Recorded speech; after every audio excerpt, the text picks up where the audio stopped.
अब हमारे साथ सीधे आज तक पर केंद्रीय मंत्री अश्विनी वैष्णव जी जुड़ रहे हैं। अश्विनी जी, बहुत स्वागत आपका आज तक पर।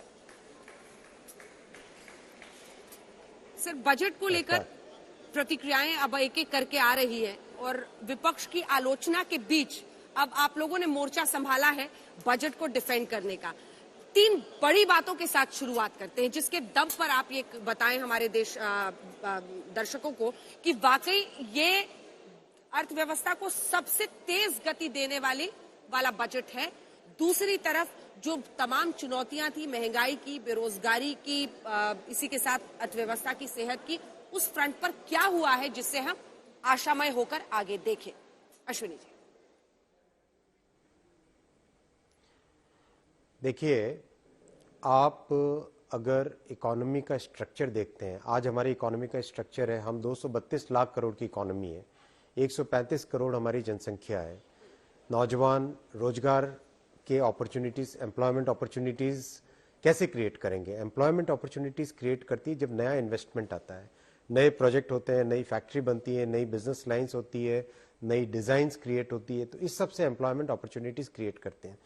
ये एम्प्लॉयमेंट अपॉर्चुनिटीज क्रिएट करने के लिए जो इन्वेस्टमेंट चाहिए, पिछले बजट में 5.5 लाख करोड़ का कैपिटल इन्वेस्टमेंट, जो कि एक हिस्टोरिक था, वो किया गया था। उसकी सक्सेस को देख के, उस पर बिल्डअप करके इस बजट में 7.5 लाख करोड़ का कैपिटल इन्वेस्टमेंट अनाउंस किया है, आउटले किया है। अब आप इसका इम्पैक्ट देखिए, 7.5 लाख करोड़ कैपिटल इन्वेस्टमेंट का मतलब इकोनॉमी में मल्टीप्लायर इम्पैक्ट से 30 लाख करोड़ का असर आता है। 7.5 लाख करोड़ के इन्वेस्टमेंट से करीब 28 से 30 लाख एम्प्लॉयमेंट अपॉर्चुनिटीज जनरेट होती है। ये इंफ्रास्ट्रक्चर इन्वेस्टमेंट। साथ ही साथ उसका सेकंड एस्पेक्ट आता है मैन्युफैक्चरिंग। मैन्युफैक्चरिंग में 2 साल पहले PLI स्कीम लगाई गई, बहुत अच्छी सक्सेसफुल स्कीम है 14 सेक्टर्स में। मैं आपको केवल एक सेक्टर की अगर बात करूं, इलेक्ट्रॉनिक्स मैन्युफैक्चरिंग, 7 वर्षों पहले, 10 वर्षों पहले इलेक्ट्रॉनिक्स मैन्युफैक्चर भारत में नाम मात्र की थी, नेग्लिजिबल थी।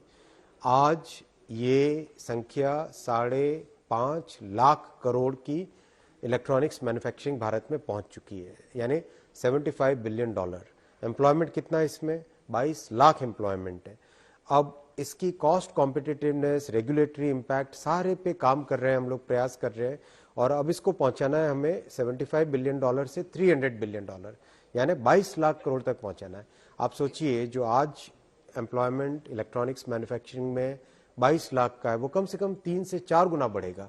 तो ये एम्प्लॉयमेंट क्रिएट करने का, देश की इकोनॉमी को एक फाउंडेशन इस तरह का क्रिएट करना जिससे आज हम एक मैच्योर लेवल पे उससे कैसे आगे ले जाएं, बहुत ही महत्वपूर्ण और पाथ ब्रेकिंग बजट है। क्या हम माने, तूफान से कश्ती निकल गई है जो महामारी की थी, लेकिन उसी के साथ क्या गति आ रही है, जो बड़े बदलावों की बात हो रही है? क्योंकि इसके बाद में मिडिल क्लास की जो टैक्स की उम्मीदें थी या फिर क्रिप्टो पर आपसे बात करूंगी, लेकिन क्या एक निर्णायक मोड़ ये है इस बजट के साथ? क्या कश्ती तूफान से निकल गई? ये डेफिनेटली एक निर्णायक मोड़ है। हम अमृतकाल में प्रवेश कर रहे हैं। अमृतकाल हम देश की फाउंडेशन को इस तरह से ले जाना है कि आज देखिए $3 ट्रिलियन की इकोनॉमी, हम लोग मैच्योर इकोनॉमी है।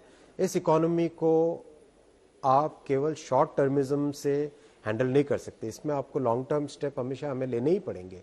वही लॉन्ग टर्म स्टेप्स लिए गए और बहुत अच्छे स्टेप्स लिए गए। मेरा अनुमान है, मेरी जो स्टडी है उसके हिसाब से ये इन्वेस्टमेंट लेवल हम मेंटेन अगर करते हैं अगले 3-4 वर्षों तक, तो हम कंसिस्टेंटली 8-8.5% ग्रो कर सकते हैं। भारत की जनसंख्या 1% ग्रो होती है, हमें एम्प्लॉयमेंट कम से कम 3-4% ग्रो करना पड़ेगा। 3-4% ग्रो करने के लिए हमको ग्रोथ का लेवल 8-8.5-9% लाना ही पड़ेगा। तो ये बहुत सोची समझी, बहुत मेथोडिकल, बहुत साइंटिफिक, बहुत एविडेंस बेस्ड प्रक्रिया में ये बजट बना है। मैं मानता हूं कि ये देश के लिए निर्णायक है और बहुत ही भविष्य के लिए अच्छा है।